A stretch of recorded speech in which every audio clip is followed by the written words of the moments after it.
Hoy aprenderás la historia completa de Biblia. Comprenderás tanto el Antiguo como el Nuevo Testamento, desde Adán en el jardín del Edén hasta la muerte de los discípulos de Jesús. Sin duda, cuando termines de ver este vídeo, no serás el mismo. Amarás aún más la palabra de Dios. Claro, esto solo ocurrirá si abres tu corazón a la palabra de Dios. Si tienes dificultades para entender la Biblia, en este vídeo podrás comprender. Y después de ver todo lo que se enseñará, estoy seguro de que serás edificado. Serás iluminado con las Escrituras.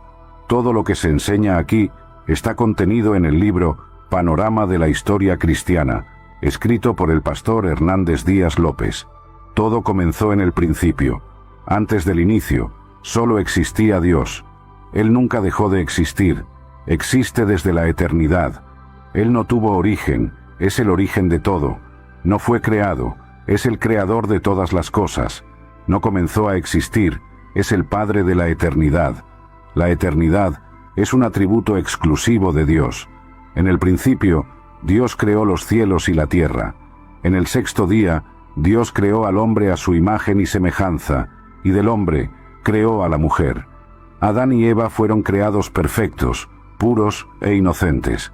Tenían plena comunión con Dios, vivían deleitados en el jardín de Dios como mayordomos de la creación de Dios.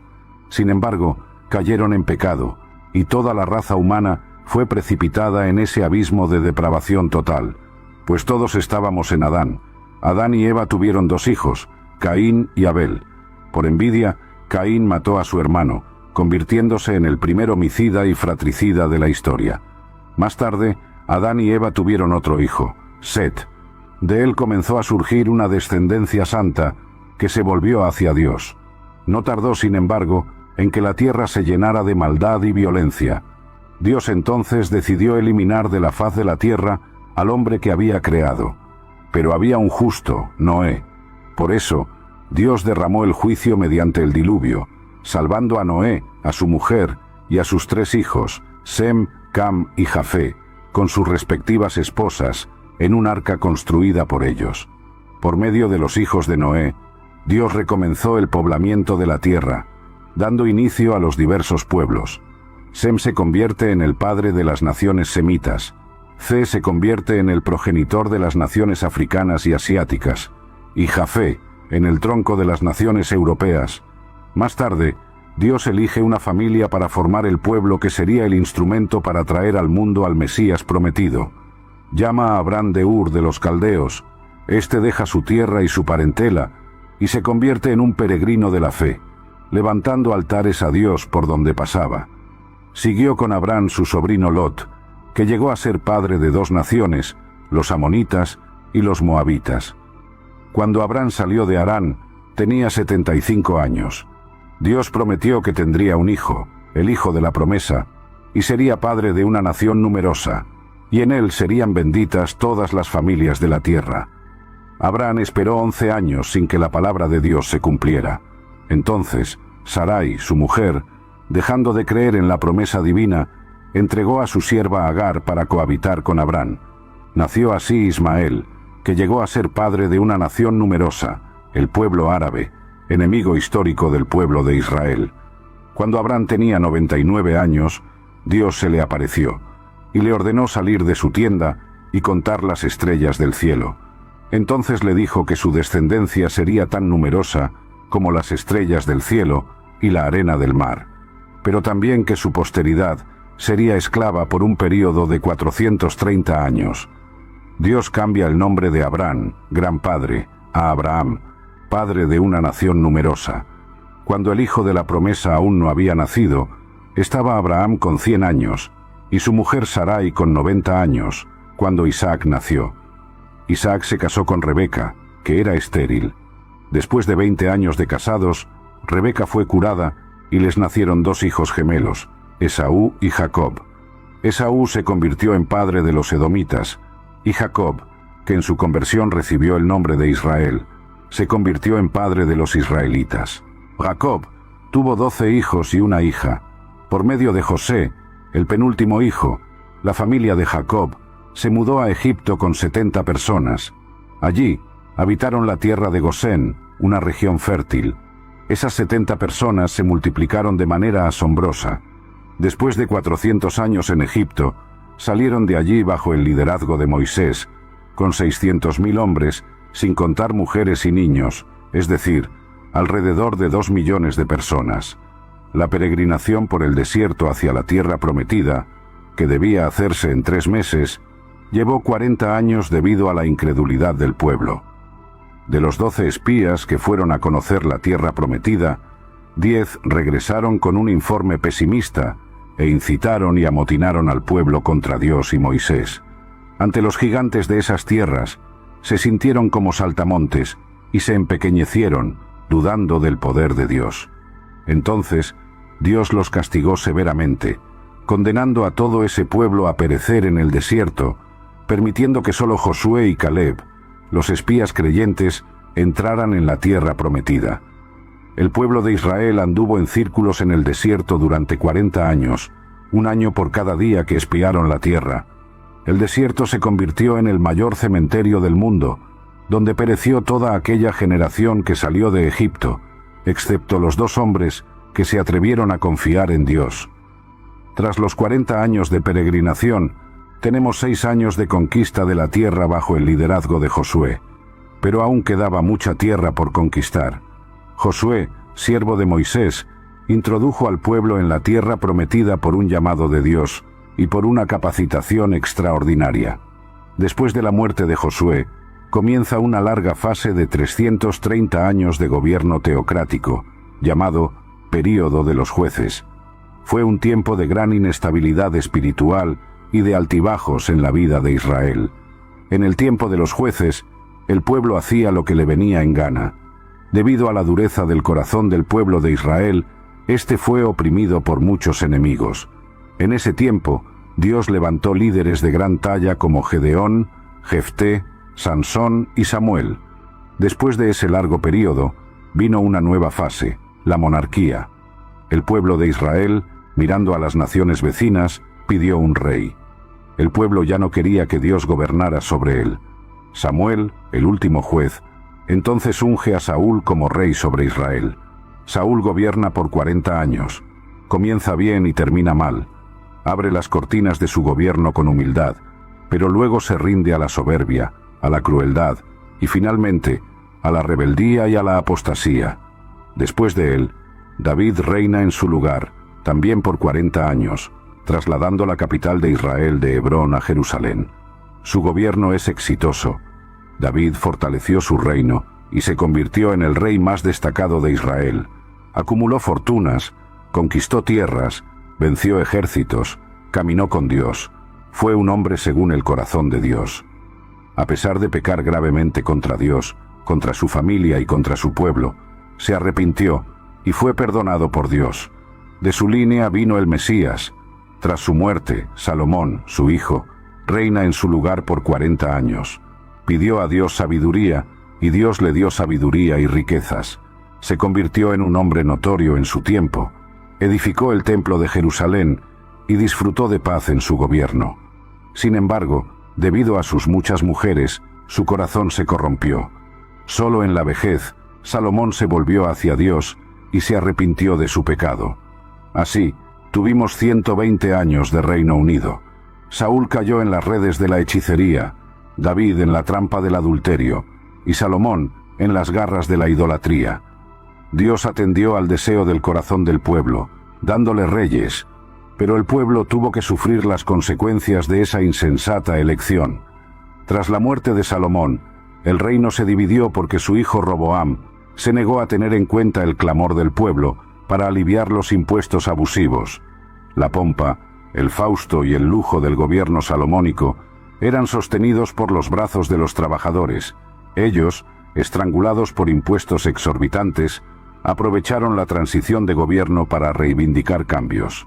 Como no tuvieron éxito, no pudieron caminar con el nuevo rey. Así, 10 de las 12 tribus conspiraron contra Roboam y siguieron a un nuevo líder, Jeroboam I, formando el Reino del Norte, cuya capital se convirtió en Samaria. El Reino del Norte duró 209 años.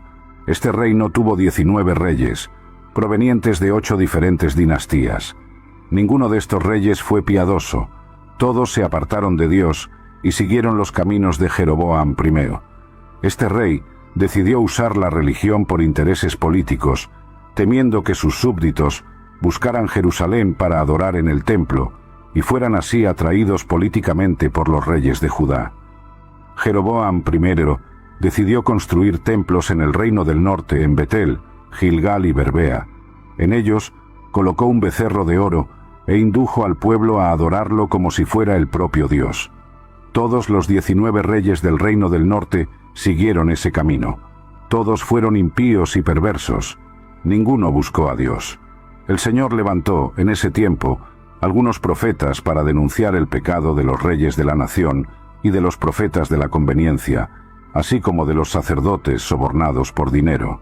Dios levantó en ese tiempo a los profetas Amós, Oseas y Miqueas.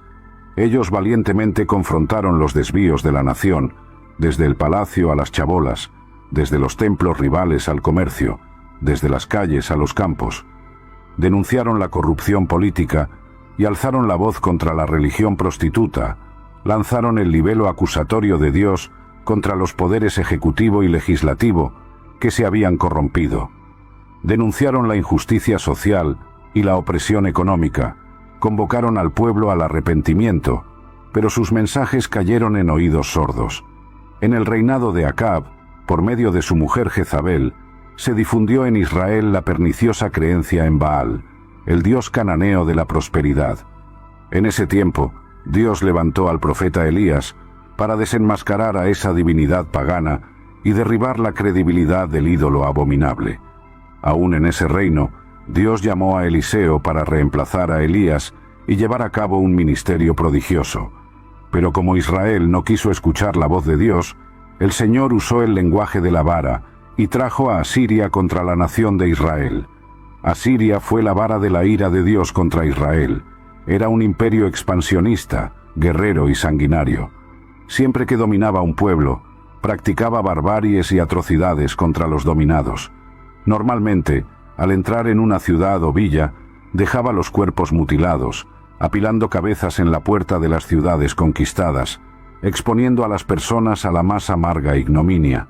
Tras llevar al pueblo del norte al cautiverio, el rey Sargón II envió a la tierra de Israel una mezcla de otros pueblos, formando allí una gran mezcla de razas. Sabía que la acción racial debilitaría el potencial de existencia de un pueblo. Así, con esa mezcla racial, se formó en Israel un pueblo híbrido llamado samaritano, que se convirtió en un enemigo acérrimo del pueblo de Judá. El reino del sur, compuesto por las tribus de Benjamín y Judá, tuvo 20 reyes, varios de los cuales fueron piadosos, como Asa, Josafat, Ezequías, Jotán, Uzías, Joás y Josías. Siempre que un rey piadoso subía al trono, la nación prosperaba y crecía económicamente, moral, social y espiritualmente. En el reino del sur, para cumplir la profecía de que el Mesías vendría de la casa de David, gobernó solo una única dinastía. Para hablar al pueblo de Judá, Dios levantó varios profetas como Isaías, Miqueas, Joel, Sofonías y Jeremías. La nación también se corrompió profundamente, no dando oídos a la voz de Dios. Entonces, de igual forma, Dios los disciplinó y envió al ejército babilónico, entregándolos en manos de sus enemigos. El pueblo de Judá fue llevado al cautiverio babilónico. El reino del sur, llamado Judá, duró 345 años. Después de 2 incursiones, Nabucodonosor invadió Jerusalén, destruyó su glorioso templo y llevó al pueblo al cautiverio, dejando la ciudad bajo tremendo oprobio. El pueblo estuvo en el cautiverio durante 70 años, conforme a la profecía dada por Dios al profeta Jeremías. En el período del cautiverio, Dios levantó a los profetas Jeremías, Ezequiel y Daniel. En ese período, el pueblo fue purificado de la idolatría y surgieron las sinagogas. Tras el tiempo determinado por Dios, el pueblo de Judá volvió a su tierra. En ese tiempo, es decir, Babilonia ya había caído en manos del imperio medo-persa. Ciro, anunciado por Dios 200 años antes de nacer, liberó al pueblo judío y abrió las puertas para su regreso a la tierra de Canaán. El pueblo volvió en 3 tandas, bajo el liderazgo de Zorobabel, para la reconstrucción del templo, bajo el liderazgo de Esdras, para la enseñanza de la ley, y bajo el liderazgo de Nehemías, para la reconstrucción de los muros y la reestructuración política y espiritual del pueblo. Tan pronto como llegó del cautiverio e inició la reconstrucción del templo, el pueblo judío comenzó a enfrentar problemas. Primero, los samaritanos, astutamente, quisieron unirse a ellos en la obra, con el fin de desestabilizarla. Como la propuesta de la asociación fue rechazada, los samaritanos, en una segunda etapa, comenzaron a amenazarlos. A continuación, los samaritanos escribieron al rey Artajerjes, acusando a los judíos de conspiración contra el reino medo-persa. Ante esa nefasta persecución, la obra del templo fue paralizada durante unos 20 años. En ese período, el pueblo se relajó en su celo por la casa de Dios y comenzó a volverse hacia sus propios negocios, construyendo y embelleciendo sus propias casas en detrimento de la casa de Dios, que estaba en ruinas. En esa época, Dios levantó a los profetas Ageo y Zacarías para llamar al pueblo al arrepentimiento. El mensaje de estos profetas tuvo un efecto rápido y profundo. El pueblo se arrepintió y volvió con entusiasmo para concluir la reconstrucción del templo. Entonces, hubo un gran despertar espiritual, un arreglo en las familias y en el sacerdocio, y un regreso de todo corazón a Dios. Unos 100 años pasaron y se levantó una nueva generación. Ahora, el pueblo continuaba yendo al templo, haciendo sus sacrificios, pero ya no honraba más a Dios. Ofrecían a Dios en holocausto animales ciegos, enfermos y lisiados, despreciaban la mesa del Señor, considerándola inmunda. Los sacerdotes se corrompieron y dejaron de enseñar la palabra de Dios al pueblo. La familia fue profundamente afectada. Los matrimonios comenzaron a desmoronarse, terminando en divorcio. El pueblo ya no creía más que Dios fuera capaz de juzgarlo, por lo que se relajó en la devolución de los diezmos. Aunque continuaba frecuentando el templo, estaba lejos de Dios. En ese tiempo, Dios levantó a Malaquías para llamar al pueblo al arrepentimiento. Así, se cerró el Antiguo Testamento, 400 años antes de Cristo. Tras el profeta Malaquías, tenemos un largo período de 400 años, llamado período interbíblico, o período del silencio profético. En ese tiempo, se escribieron los libros históricos religiosos no canónicos, los libros apócrifos. También se tradujo el Antiguo Testamento del hebreo al griego, dando a luz a la famosa versión denominada Septuaginta. El imperio medo-persa cayó en manos del imperio griego. Alejandro Magno, tras conquistar naciones y reinos, murió precozmente a los 33 años de edad, llorando por no tener más tierras que conquistar. Expandió poderosamente su imperio, difundiendo la cultura helenística y la lengua griega, tan útiles más tarde para la divulgación rápida y sin fronteras del Evangelio.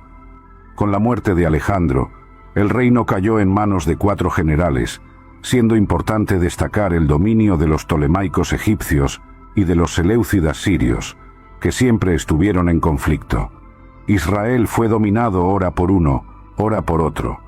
En esa época, Antíoco Epífanes ultrajó a los judíos, sacrificando un cerdo en el altar del templo en Jerusalén, lo que era una abominación para ellos. Este hecho dio inicio a la guerra de los macabeos, ganada por Judas Macabeo, después de mucho derramamiento de sangre. Más tarde, en el año 63 a.C., Pompeyo conquistó Jerusalén, y los romanos pasaron a dominar Israel. Herodes el Grande reinó en su lugar. Herodes el Grande fue un gran administrador. Amplió y embelleció el templo de Jerusalén, construyó el puerto de Cesarea, abriendo camino al comercio internacional y facilitando los viajes de los misioneros al mundo. Construyó la fortaleza de Masada y muchos palacios y fortalezas. Sin embargo, Herodes era un hombre inseguro y violento. El miedo a perder el trono lo atormentó durante toda su vida. Se casó 10 veces, tuvo muchos hijos. Cuando se casó con Mariamna, mujer de la nobleza, mandó matar a todos los nobles de su familia, por miedo a perder su trono. A petición de su suegra, nombró a Arquelao, su sobrino de solo 17 años, como sumo sacerdote de Jerusalén. Más tarde, al ver que éste conquistaba la simpatía del pueblo, mandó matarlo. Su suegra, temerosa, huyó a Egipto, pero Herodes envió a sus emisarios tras ella para matarla. César Augusto lo llamó a Roma por sus atrocidades. Antes de ir, sin embargo, mandó matar a su mujer Mariamna, por temor a que conspirara contra él en su ausencia. Más tarde, envió a 2 de sus hijos a Roma para estudiar. Su hermana Salomé enseñó que ellos volverían más preparados para asumir el trono. Herodes no dudó. Mandó estrangular a sus 2 hijos. Antes de morir, hizo jurar a su hermana Salomé que mataría al menos a un noble de cada familia de Jerusalén, porque quería llanto en su funeral. Ese fue el hombre que se alarmó cuando supo por los magos que un niño había nacido en Belén de Judea para ser rey de Israel. Después de que Herodes el Grande muriera, alrededor del año 4 a.C., su reino fue dividido entre 4 de sus hijos.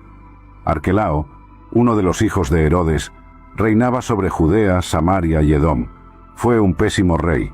Los judíos, al final, pidieron a los romanos que lo retiraran del cargo. Roma, preocupada por los constantes problemas en Judea, instaló allí un procurador o gobernador romano. Así fue como los romanos comenzaron a gobernar directamente Judea. En ese momento, Pilatos era el gobernador. Esta catastrófica situación estatal y política, en la que el pueblo elegido de Dios se encontraba bajo el poder odioso de los herodianos y a merced de la esclavitud del dominio de los romanos, hizo que se manifestara como nunca antes una esperanza política por el Mesías, un grito de liberación y redención de la servidumbre impía. Fue entonces en esa época que Jesús, en la plenitud de los tiempos, cumpliendo las profecías bíblicas, nació en Belén de Judea. El Verbo eterno se hizo carne y habitó entre los hombres. Vivió entre nosotros, lleno de gracia y de verdad. Se vistió de piel humana, calzó las sandalias de la humildad, pisó nuestra tierra, comió nuestro pan, bebió nuestra agua, sintió nuestro dolor, lloró nuestras lágrimas, cargó sobre su cuerpo en la cruz nuestros pecados y resucitó en gloria para nuestra justificación. Tanto la cultura helenística como la romana se unieron a la contribución de los judíos en la venida del Mesías al mundo. Cuando Jesús nació, Palestina estaba bajo el dominio de Roma. Con la persecución de Herodes el Grande, José y María huyeron con el niño Jesús a Egipto, quedándose allí hasta la muerte del impío rey. Regresaron de Egipto y se establecieron en Nazaret, ciudad donde habían vivido anteriormente. Allí, Jesús creció como hijo de un carpintero. A los 30 años de edad, inició su ministerio, habiendo sido bautizado en el Jordán por Juan el Bautista, identificándose así con los pecadores a quienes vino a salvar. Allí, en el Jordán, mientras Jesús oraba, los cielos se abrieron y el Padre habló: «Este es mi Hijo amado, en quien me complazco». En ese mismo instante, el Espíritu Santo descendió sobre él en forma de paloma, revistiéndolo de poder para iniciar su ministerio. Del Jordán, Jesús fue conducido al desierto por el Espíritu Santo, donde ayunó durante 40 días y 40 noches, tiempo en que fue tentado por el diablo. Por 3 veces, el diablo atacó a Jesús para derribarlo, pero el Hijo lo venció en el desierto, usando siempre la espada del Espíritu, la palabra de Dios. El diablo derribó al primero en el paraíso, pero fue derrotado por el segundo Adán en el desierto. Del desierto, Jesús, lleno del Espíritu Santo, siguió hacia Galilea, llegando a Nazaret, donde vivió la mayor parte de su vida terrenal. Entró en la sinagoga, tomó el rollo del libro de Isaías y leyó: «El Espíritu del Señor está sobre mí, por lo que me ungió para predicar, para curar y para liberar». Jesús llamó a 12 hombres, a quienes dio el nombre de apóstoles, invirtiendo la mayor parte de su tiempo para entrenarlos y discipularlos. Recorrió Galilea, Perea, Samaria y Judea. Predicó en ciudades, aldeas y campos. Predicó en sinagogas y en el templo. Predicó al aire libre, en la playa y también en hogares. Predicó a multitudes y también a pequeños grupos. Jesús anduvo por todas partes, haciendo el bien y liberando a todos los oprimidos por el diablo. Curó a los enfermos, alimentó a los hambrientos, dio vista a los ciegos, enderezó a los paralíticos, hizo caminar a los cojos, dio audición a los sordos, purificó a los leprosos, liberó a los poseídos y resucitó a los muertos. Fue la suprema revelación de Dios a los hombres. Recibió el nombre de Emmanuel, Dios con nosotros. Él es el propio Dios manifestado en carne. Jesús vino con una misión definida: morir por todos aquellos a quienes el Padre le dio. Nació para morir, murió para que pudiéramos vivir. El apóstol Pablo fue enfático al decir que murió por nuestros pecados, según las Escrituras, fue sepultado y resucitó al tercer día, según las Escrituras. Su muerte no fue un accidente, ni su resurrección una sorpresa. El diablo usó diversos artificios para apartarlo de la cruz, pero Jesús marchó hacia ella como un rey camina hacia la corona. En la cruz, Jesús aplastó la cabeza de la serpiente y triunfó sobre los principados y potestades, exponiéndolos al desprecio. En la cruz, Jesús consumó la obra de la redención. En la cruz, nos liberó. La muerte no pudo detenerlo. Al tercer día, Jesús resucitó para nuestra justificación. Antes de subir a los cielos, sin embargo, instruyó a los discípulos a permanecer en Jerusalén, esperando la promesa del Padre, hasta que fueran revestidos de poder. En Hechos, capítulo 1, versículo 8, Jesús habla sobre la capacitación de poder dada por el Espíritu Santo, y también da la estrategia de acción a seguir: ser testigos tanto en Jerusalén como en toda Judea, Samaria y hasta los confines de la tierra. Tras Pentecostés, la iglesia explotó en Jerusalén con un crecimiento asombroso. Multitudes eran continuamente agregadas a ella. El crecimiento y la expansión de la iglesia de Jerusalén son registrados por Lucas hasta el capítulo 7 del libro de Hechos. Como la iglesia aún estaba limitada a Judea, Dios envió una persecución contra ella, y los creyentes fueron dispersados, llevando la palabra por donde iban. Así es como Felipe llegó a Samaria, rompiendo los muros de enemistad y predicando allí el evangelio con poder. El pueblo se alegraba al oír y ver las cosas que Dios hacía por medio de Felipe. El diácono predicador hablaba y hacía, predicando a los oídos y a los ojos.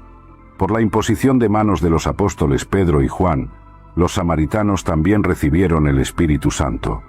El evangelio se extendió más allá de las fronteras de Israel con la conversión del perseguidor de la iglesia, Saulo de Tarso, en el camino a Damasco.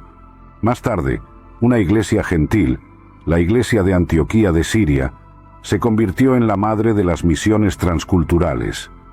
Después de esto, Bernabé y Saulo partieron para el primer viaje misionero en las regiones de Galacia, pasando por Perge, Derbe, Iconio y Listra, estableciendo iglesias y constituyendo presbíteros. En el segundo viaje misionero, Pablo y Silas fueron a las provincias de Macedonia y Acaya, plantando iglesias en Filipos, Tesalónica, Berea y Corinto. Desde Antioquía de Siria, Pablo escribió la carta a los Gálatas, a Corinto y las dos cartas a los tesalonicenses. En el tercer viaje misionero, Pablo visitó la provincia de Asia Menor, permaneciendo 3 años en Éfeso, la capital de la provincia, desde donde escribió las dos cartas a la iglesia de Corinto. En esa ciudad cosmopolita, de más de 300.000 habitantes, había el templo de la diosa Diana, un palacio de mármol 4 veces mayor que el Partenón de Atenas, de las 7 maravillas del mundo antiguo. En los años que Pablo pasó en Asia Menor, se plantaron iglesias en toda la provincia, como las de Pérgamo, Tiatira, Sardes, Filadelfia, Laodicea, Colosas y Hierápolis. Debido a la hambruna que asoló el mundo en tiempos del emperador Claudio, los judíos fueron expulsados de Roma, según se registra en el libro de Hechos, capítulo 18, versículo 2. Pablo entonces hizo una gran colecta entre las iglesias gentiles para llevar a los pobres de Judea. Al embarcarse rumbo a Jerusalén, comunicó a los ancianos de Éfeso que, de ciudad en ciudad, lo que lo aguardaba eran cadenas y tribulaciones. Sin embargo, no consideraba su propia vida para cumplir su ministerio de anunciar el Evangelio de la gracia de Dios.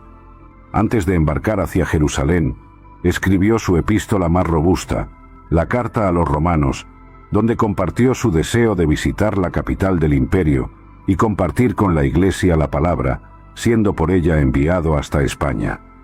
A pesar de llevar significativa ayuda financiera a los pobres de Judea, Pablo fue arrestado en Jerusalén y de allí trasladado a Cesarea, donde fue acusado durante 2 años por los judíos bajo la égida de los gobernadores Félix y Festo. Ante la tendencia de Festo de entregarlo en manos del Sanedrín, que planeaba su muerte, Pablo, usando los privilegios de su ciudadanía romana, optó por ser juzgado en Roma. En el viaje hacia la capital del imperio, enfrentó un terrible naufragio. El barco se despedazó por completo, pero todos los pasajeros y tripulantes fueron salvados milagrosamente, conforme a la promesa de Dios a Pablo. En la isla de Malta, donde llegaron, una víbora mordió la mano de Pablo, pero Dios neutralizó el veneno letal de la serpiente y aún usó a su siervo para curar a todos los enfermos de la isla. Así, los malteses enviaron a Pablo a Roma con todas sus necesidades cubiertas. Allí, permaneció preso durante 2 años en una casa alquilada. Desde allí, Pablo evangelizó a la guardia pretoriana, estimuló a los creyentes a trabajar y escribió cartas a los efesios, a los filipenses, a los colosenses y a Filemón. Tras ese período, Pablo fue liberado de la prisión. Luego, escribió la primera carta a Timoteo y la carta a Tito. Pero a partir del año 64, la persecución a la Iglesia, en vez de ser religiosa, pasó a ser política, y Pablo regresó a la prisión, siendo encerrado en una mazmorra, un sótano subterráneo, oscuro, húmedo e insalubre. El 17 de julio del año 64, la ciudad de Roma, con más de 1 millón de personas, fue incendiada. Nerón, el emperador, vestido de actor, subió a lo alto de la torre de Mecenas, desde donde observó el espantoso espectáculo de las llamas devorando la ciudad. Fueron 7 noches y 6 días de incendio. Cuando las llamas se apagaron, 70% de la ciudad estaba destruida. De los 14 barrios de Roma, 10 de ellos fueron devastados por las llamas. Los 4 barrios restantes, densamente poblados por judíos y cristianos, dieron a Nerón un álibi para culpar a los cristianos del incendio de Roma. Comienza entonces una brutal persecución a la Iglesia. Faltó madera para hacer cruces, tal era la cantidad de creyentes crucificados. Los creyentes eran atados en postes, cubiertos de brea y quemados vivos para iluminar las noches de Roma. Fue una verdadera masacre. Desde esa segunda prisión, Pablo escribió su última epístola, la segunda carta a Timoteo. En ella, relató la llegada de su propio martirio y la gloriosa esperanza de tomar posesión de la corona de justicia. Así, alrededor del año 67, el veterano apóstol fue decapitado, dejando, sin embargo, para las generaciones posteriores, un bendito legado. El Nuevo Testamento fue escrito en un período de 50 años.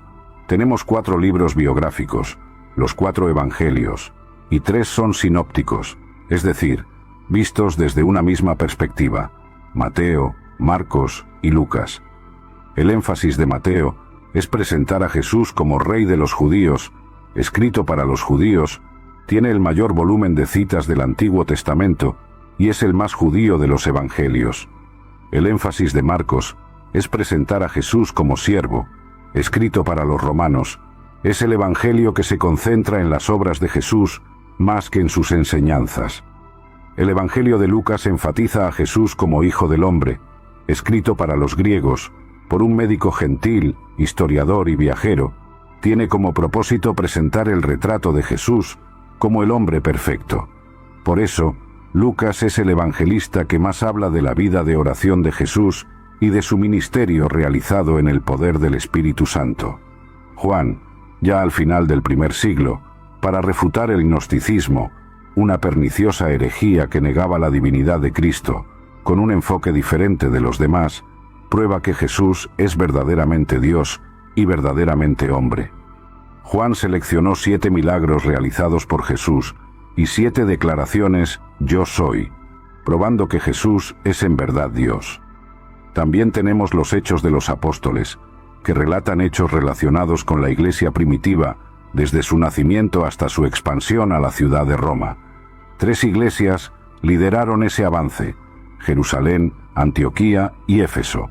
4 provincias del imperio fueron alcanzadas: Galacia, Macedonia, Acaya y Asia Menor. El libro de Hechos no tiene conclusión, pues la historia de la Iglesia continúa. Nosotros somos herederos y continuadores de la Iglesia que nació en Pentecostés. Tenemos también las cartas del apóstol Pablo a las iglesias de Roma, Galacia, Éfeso, Filipos, Colosas y Tesalónica, así como sus cartas personales a Timoteo, Tito y Filemón. Además, tenemos una carta enviada a los judíos que estaban siendo tentados, debido a la persecución, a retroceder en la fe, que es la carta a los hebreos, de autor desconocido. También tenemos las cartas generales escritas por Santiago, Pedro, Juan y Judas. Finalmente, tenemos un libro escatológico, el Apocalipsis, que narra la victoria triunfal de Cristo y de su Iglesia, escrito por el apóstol Juan en la isla de Patmos, alrededor del año 96. Espero que hayas aprendido sobre esta historia. Dios bendiga tu vida. Si aún no has aceptado a Jesús como tu Salvador, aún hay tiempo. Arrepiéntete. Él puede cambiar tu futuro, tu historia. Puede quitarte toda tristeza, toda soledad y proporcionarte lo que necesitas. Entra en tu habitación, cierra la puerta y habla con Dios.